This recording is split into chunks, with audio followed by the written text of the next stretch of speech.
তারা হয়তো এই হাদিস জানে না, আল্লাহ পাক ওদের কানের মধ্যে আমার এই হাদিসটা যেন পৌঁছে দেন, আমিন। নবী সাল্লাল্লাহু আলাইহি ওয়াসাল্লাম বলেছেন, আমি মেরাজের রাতে যখন গিয়েছি তখন এক শ্রেণীর মানুষকে দেখেছি, ওদেরকে শাস্তি দেয়া হচ্ছে। কি শাস্তি? জাহান্নামীদের রক্ত এবং পুজ ওদেরকে খেতে দেয়া হচ্ছে।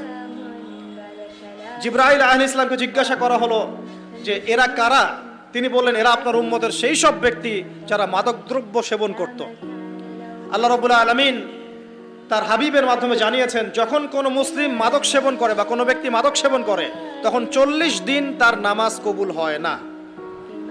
এরপর যদি সে তওবা করে তাহলে আল্লাহ পাক তার তওবা কবুল করবেন ইনশাআল্লাহ। যদি সে আবারও মাদক খায় তওবা করার পর আবার 40 দিন তার নামাজ কবুল হবে না। যদি সে আবার তওবা করে আল্লাহ পাক আবার তাকে মাফ করে দিবেন। যদি সে আবারও মাদক খায় আবার 40 দিন তার নামাজ কবুল হবে না।